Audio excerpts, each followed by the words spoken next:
Estamos na 12ª temporada do Desafio Profissão, um programa da equipe de orientação profissional do curso de Psicologia da PUC de São Paulo, do NASF Orientação Vocacional, em parceria com a TV PUC. E agora vamos conversar sobre a lei que modificou o novo ensino médio, decretado pelo governo ilegítimo de Temer e começado a ser implementado no governo do Bolsonaro. Estão aqui para conversar conosco a Ana Paula Corte, que é graduada e licenciada em Ciências Sociais pela USP, é mestre em Ciências Sociais pela Universidade Federal de São Carlos e doutora em Educação pela USP. É professora do Ensino Médio e Superior do Instituto Federal de Educação, Ciência e Tecnologia de São Paulo, o IFISP, Campus São Paulo. E o Tiago Esteves, que é graduado e licenciado em Ciências Sociais pela PUC do Rio, mestre em Ciências Sociais em Desenvolvimento, Agricultura e Sociedade pela Universidade Federal Rural do Rio de Janeiro e Educação e doutor em Educação também pela mesma universidade. É professor de Sociologia do Centro Federal de Educação Tecnológica Celso Sukov da Fonseca, Cefet, Rio de Janeiro, campus de Nova Iguaçu. Eu agradeço a presença de vocês. E vamos falar sobre essa revisão de uma lei que deveria ser revogada, segundo os movimentos críticos que aconteceram. Quem podia fazer um resumo rápido sobre isso? Bom, posso falar um pouquinho. Silvio, antes de mais nada, é um prazer estar aqui com você, com o Tiago, para essa conversa sobre o ensino médio. Bom, fazendo um resumo bem breve, a lei aprovada esse ano, que é a Lei 14.945, ela é uma lei que surge, em grande medida, como resposta justamente desses movimentos que você mencionou na apresentação, movimentos de estudantes que foram movimentos de rua, né? As entidades educacionais que vêm criticando o chamado novo ensino médio já há muito tempo, pelos efeitos negativos que ele tem produzido nas escolas. E, em função disso, quando foi eleito o governo Lula, houve uma grande pressão por uma consulta pública, e, como resultado, então, dessa consulta pública, surge a aprovação da lei. Infelizmente, a lei não é resultado, ela não abraça a reivindicação popular, ou seja, a reforma do ensino médio ela continua preservando a maior parte das suas características iniciais, né? Então, quando a gente olha para o que foi feito, para o que foi aprovado, o que a gente percebe de principal mudança foi um dos pontos mais criticados do novo ensino médio, que foi a diminuição da carga horária das disciplinas básicas, né, escolares, que foram, em alguns estados, praticamente suprimidas a partir do segundo ano do ensino médio. Então, essas disciplinas haviam ficado só com 1.800 horas, e na nova lei elas estão com 2.400 horas, tá? Então, essa foi uma das medidas mais importantes da nova lei, embora a gente vai falar sobre isso, esse é um meio avanço, uma meia vitória, né? Porque tem outras coisas no dispositivo legal que podem comprometer os avanços desse aumento de carga horária. Infelizmente, essa lei não fala, ela continua negligenciando, por exemplo, o ensino noturno, o ensino médio noturno, que é um ensino voltado para o estudante trabalhador. No Brasil, ele atende um segmento importante de jovens e de jovens adultos. A lei não diz nada sobre isso, com exceção de uma citação dizendo que todos os municípios têm que ter na sua sede pelo menos uma escola que ofereça ensino noturno, mas é negligente em relação ao currículo, porque o novo ensino médio é uma lei curricular, é uma reforma curricular, não se fala nada sobre o que seria esse currículo para o ensino noturno. E essa nova lei também continua negligenciando completamente a educação de jovens e adultos, né? Então é bom a gente lembrar que no Brasil a gente tem um passivo educacional muito grande e seria essencial, numa reforma curricular para o ensino médio, pensar no público da EJA. E aí, Tiago, o que você pode falar desta lei que modifica e não modifica a lei anterior do ensino médio. Bom, Silvio, em primeiro lugar, é um prazer estar aqui com você, né? Tá aqui conversando contigo, com os teus espectadores, aos quais eu saúdo também, né? Bom dia, boa tarde, boa noite, até porque a gente sabe que muitas pessoas... Boa madrugada também, né? Porque tem muita gente que acaba vendo, ouvindo, né, nos mais diferentes horários, né? Então, é um prazer estar aqui com vocês. Bom, para ser bastante sincero, Silvio, eu acho que a lei, como a Ana Paula trouxe, né, 14.945, que é essa recente lei que foi aprovada no Congresso Nacional nesse ano, ela consegue o que parecia ser impossível, que é piorar a 13.415 de 2017. Né? Então, assim, a gente tem uma série de questões, retrocessos de fato, né? E muito pouca coisa a comemorar. Aquele ambiente que a gente viveu, né, antes da eleição, até porque isso é uma demanda dos movimentos, dos diversos movimentos sociais, e que o presidente Lula havia encampado essa demanda, isso foi ficando de lado, né, e isso só é retomado depois que um grupo de especialistas em educação, né, que compõe o Coletivo em Defesa do Ensino Médio de Qualidade, que é composto por 35 professores de todo o Brasil, né, especialistas na área da educação, na qual eu e Ana Paula fazemos parte.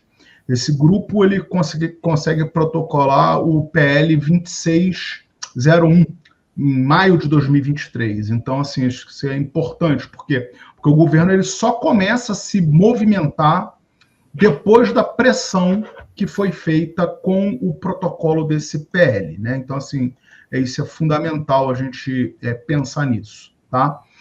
Bom, mas o fato é que essa lei nova, né, a Lei 14.945, ela tem uma série de problemas, e eu sou capaz de dizer para vocês que daqui a pouco a gente vai estar discutindo uma revogação dessa nova lei, uma mudança dessa nova lei, né?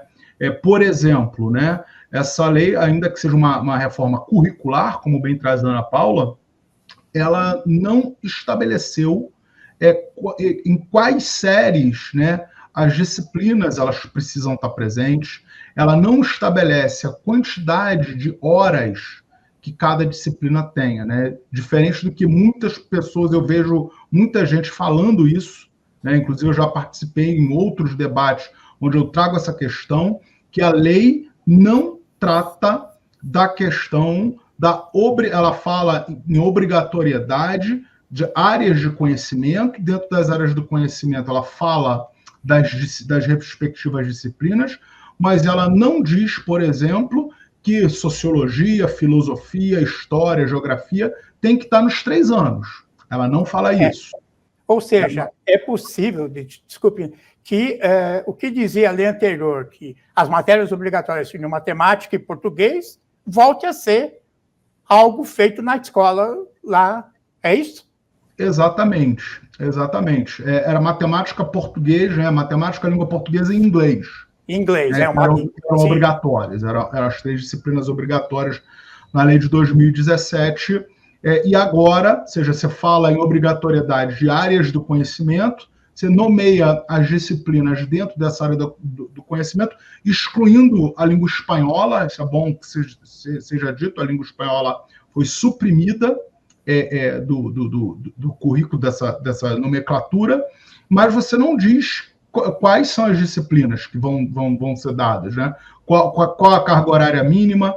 Então, isso a gente pode muito bem pensar que uma determinada rede de ensino oferte em uma das 3 séries 6 meses de português, 6 meses de matemática, e estaria cumprindo a legislação, né? Como nós já vivemos, nós que somos da área da sociologia, nós já vivemos isso com redes públicas de ensino ofertando no 3º ano do ensino médio um semestre de sociologia e um semestre de filosofia. E aí você cumpre a lei, você está cumprindo a lei, você não está deixando de ofertar. Além disso, Silvio, tem um outro problema gravíssimo, na minha modestíssima opinião, que se refere à educação profissional e tecnológica, né? Isso porque, ainda que a lei traga de volta as 2.400 horas, no que se refere à educação profissional e tecnológica, essa carga horária ela é rebaixada. Ela é rebaixada para 2.100 horas. E ainda existe a possibilidade que 200 horas da carga horária destinada à formação geral básica sejam destinadas para o itinerário formativo de educação profissional e tecnológica.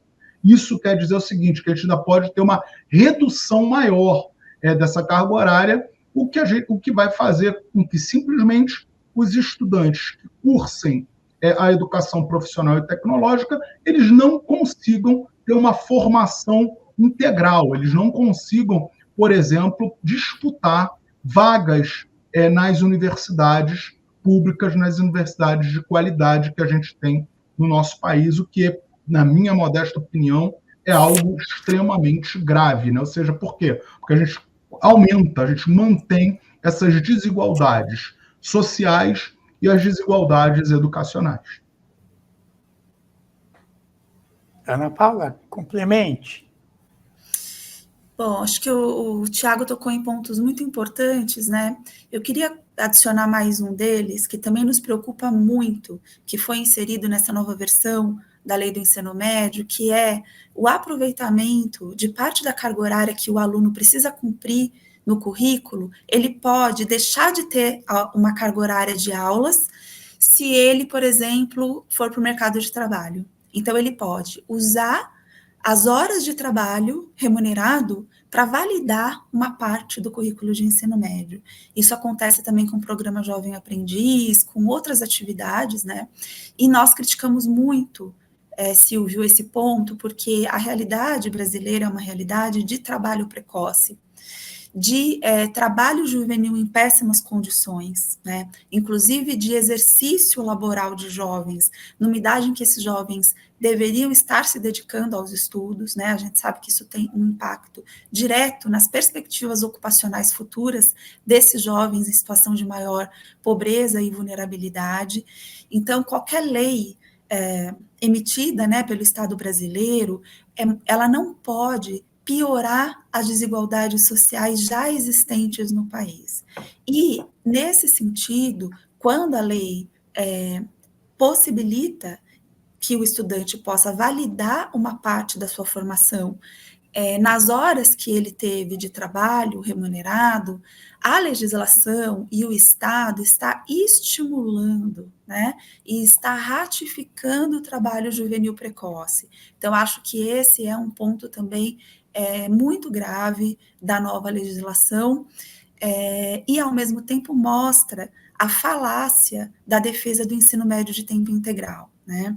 Na verdade, o que eles vêm praticando como modelo de ensino médio de tempo integral é uma carga horária a mais daquela que está sendo feita na sala de aula a partir do ensino não presencial, né? A partir de plataformas, está havendo uma fortíssima plataformização do ensino a partir da reforma do ensino médio, a partir de aplicativos, né? A gente sabe que o celular, ele é um suporte inadequado para as relações de ensino-aprendizado. Entretanto, muitos estados estão chamando de tempo integral essas horas a mais que eles pedem para os alunos cumprirem, preenchendo plataformas e entrando em aplicativos e ferramentas digitais. Portanto, custo zero, né? É o tipo de ensino integral que não tem o professor, que não tem o ensino presencial, e que os primeiros estudos, nós fizemos um primeiro estudo com a primeira geração de concluintes do novo ensino médio em São Paulo. Essa primeira geração se formou ano passado, em 2023, e nós constatamos, por exemplo, no estado de São Paulo, que esse ensino integral, a expansão de carga horária, ela não está acontecendo. Quando ela acontece, é por meio das plataformas e aplicativos, e o mais importante, Silvio, os alunos não entram nessas plataformas. Eles não têm nenhum interesse, né, de se plugar para fazer essas atividades. Então, só para concluir, assim, a contradição que tem entre você defender o ensino médio em tempo integral, que necessariamente implica que esse aluno não trabalhe. E, ao mesmo tempo, você inclui na lei um dispositivo que estimula que esse aluno vá para o mercado de trabalho, porque dessa maneira ele vai poder abater as horas que ele faz dentro da escola. Tem um dispositivo, nesse dispositivo tem um detalhe, que ele também pode usar as horas que ele usa para o Grêmio Estudantil. Né? Por detrás aparece o quê? Esse Grêmio será controlado. Você tem que controlar as horas, né, que o jovem vai atuar, e imagine que ele vai controlar as ações desse Grêmio. Não é um Grêmio livre, portanto. Né? Parece um avanço, mas né, é um questionamento. Eu também diria que na parte da escolha profissional, na parte do projeto de vida, nada modificou. Está lá as competências socioemocionais. Se você acessar o programa que Ana Paula e eu fizemos em 2022, análise crítica do novo ensino médio, ele continua igual, nada foi modificado. Apareceu alguns detalhes a mais, como se fosse para tirar a vergonha. Quer dizer, eu vou ler aqui. Serão asseguradas aos estudantes a oportunidade de construção de projetos de vida em perspectiva orientada pelo desenvolvimento integral nas dimensões física, cognitiva e socioemocional. É isso que dizia a lei aprovada pelo Temer, e agora foi acrescido pela integração comunitária no território, pela participação cidadã, porque era vergonhoso o socioemocional não falar, né, da formação do cidadão, coisa que a Constituição estabelece como fim da educação, e pela preparação para o mundo do trabalho de forma ambiental e socialmente responsável. Ou seja, ela moderniza um discurso, porque falar em sustentabilidade hoje na educação pega bem, mas, na verdade, quem vai fazer isso? Né? Ele também, em outro momento, fala que os alunos deverão ser orientados para a escolha dos itinerários formativos, que serão, segundo eles, um aprofundamento, não é mais, né? Como fala o Tiago e o Daniel do Brigadeiro Gourmet, ou como aconteceu lá, Bora Uber, né? Como outras pessoas falam, mas deverá aprofundar, né? Mas se prevê uma pessoa que vai orientar os alunos para a escolha desse itinerário. Eu não entendi bem, há um momento que na lei se fala as escolas deverão ter os 3 itinerários, em outro momento fala que as escolas terão pelo menos 2 itinerários. Vamos continuar a conversa, né, sobre a crítica a esta pretensa modificação, atualização, em vez da revogação da lei. O que mais poderíamos falar?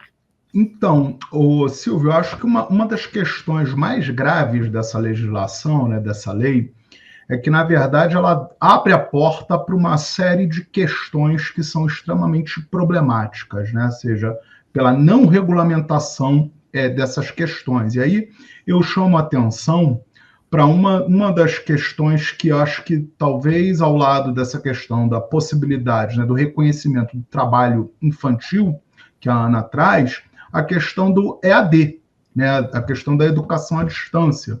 A gente passou por um período de pandemia, né, há muito pouco tempo.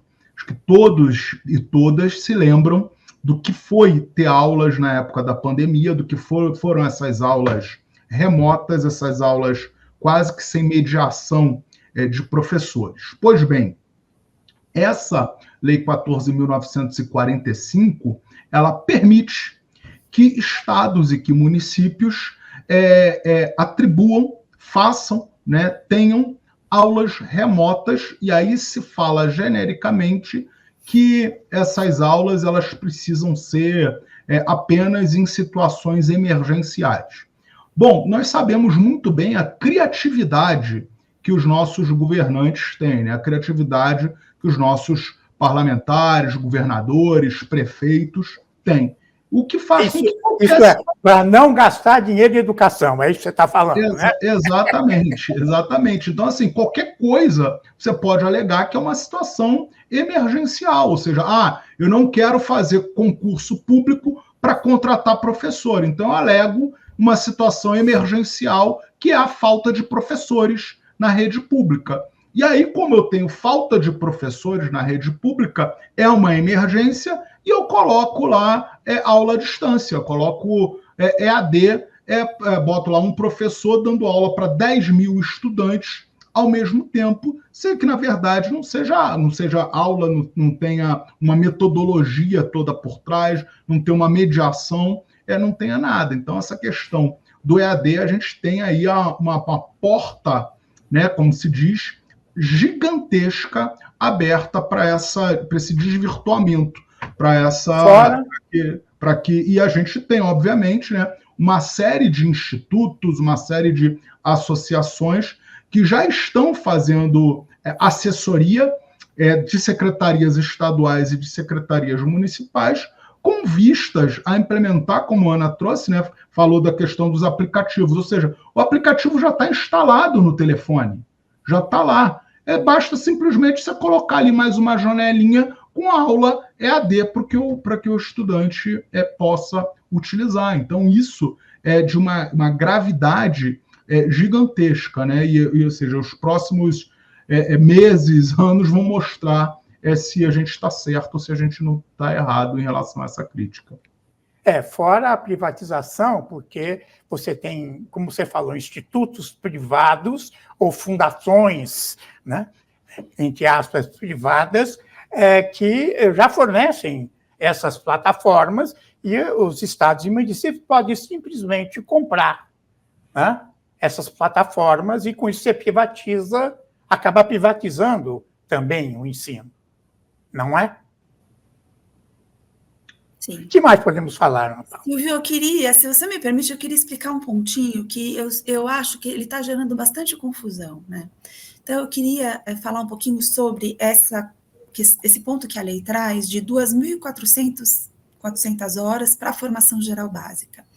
Essa lei introduziu essa ideia de FGB, que, na verdade, ela não estava posta, tá? Porque quando o ensino médio foi alvo da reforma na lei de 2017, estava muito claro ali que, a partir daquele momento, o ensino médio era composto pela BNCC e pelos itinerários formativos, tá? Essa é a nova nomenclatura que foi criada pela reforma do ensino médio. Mas como que era antes da reforma? Lá em 96, na LDB de 96, como que se organizava o ensino médio? Ele tinha duas partes, a parte comum e a parte diversificada, né? Então, o que era a parte diversificada do ensino médio? Eram disciplinas que as escolas poderiam desenvolver que tivessem a ver com a realidade local da escola, com a vocação econômica daquele território, né? Então, as escolas tinham uma certa flexibilidade no currículo. Acontece que a parte diversificada foi uma coisa que não pegou. Sabe aquela lei que não pega? Não pegou. Por que não pegou? Porque a escola tinha o professor de português, matemática, física, química, biologia. A escola não é uma unidade orçamentária, ela não recebe recurso para contratar pessoal.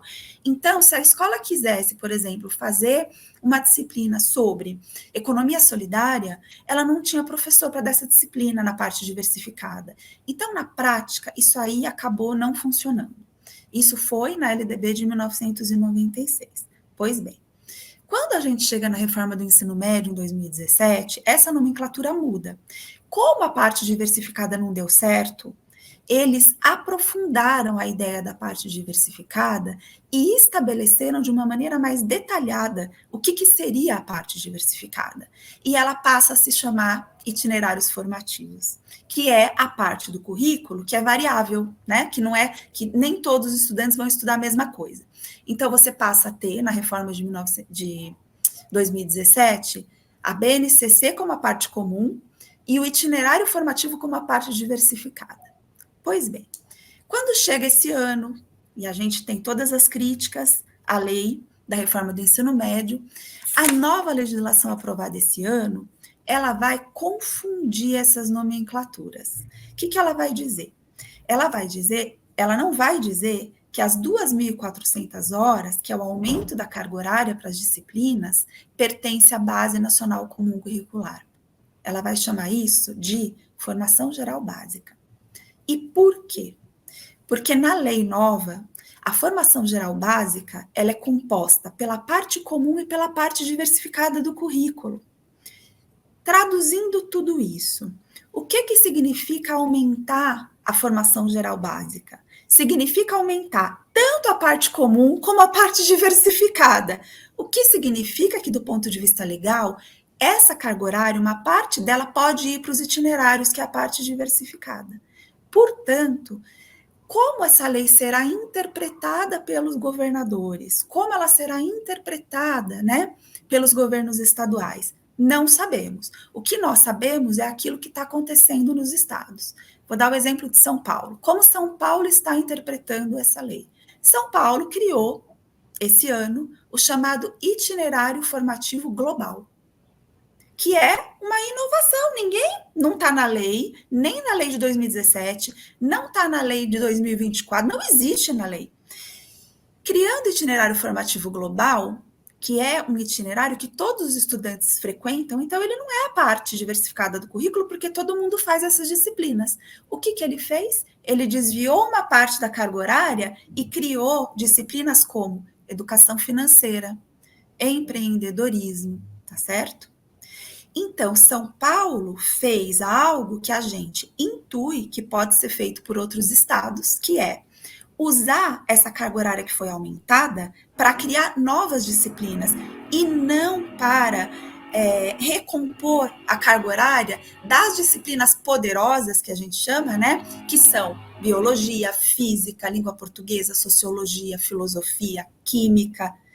Esse é o grande risco que eu vejo no aumento da carga horária na nova lei, pelo jabuti, pelo cavalo de Troia, que o legislador introduziu, a meu ver, de forma intencional, abrindo uma porta para que os governos possam desviar essa ideia de recomposição da carga horária das disciplinas escolares. E aí não é optativa, né? Não é optativa. O aluno tem que fazer educação financeira, todo mundo vai fazer essas disciplinas. Até porque, Silvio, essa escolha é mais uma falácia dessa reforma, né? Ou seja, não existe escolha nenhuma, Os estudantes acabam fazendo aquilo que é oferecido, aquilo que é ofertado, e a gente tem aí a completa desprofissionalização da profissão docente, Ou seja, o professor ele não dá mais aula daquilo para qual ele foi formado, para qual a disciplina para qual ele fez um curso de licenciatura, se especializou, se aprofundou, Ele dá aula de qualquer coisa, porque é isso que esse itinerário formativo possibilita, permite. E aí, ou seja, quando isso é jogado para os estados, é permitido que os estados e os municípios regulamentem, tratem dessa questão dos itinerários formativos, eu não descarto ainda a possibilidade da manutenção de brigadeiro caseiro e cocada gourmet. Só que aí, a partir daí, você vai ter lá um engodo de que, não, vamos tratar a química dos alimentos, vamos fazer alguma coisa do tipo. E aí você vai continuar ensinando isso para os estudantes. Muito bem. Eu agradeço essa análise crítica que vocês fizeram e até o próximo Desafio Profissão.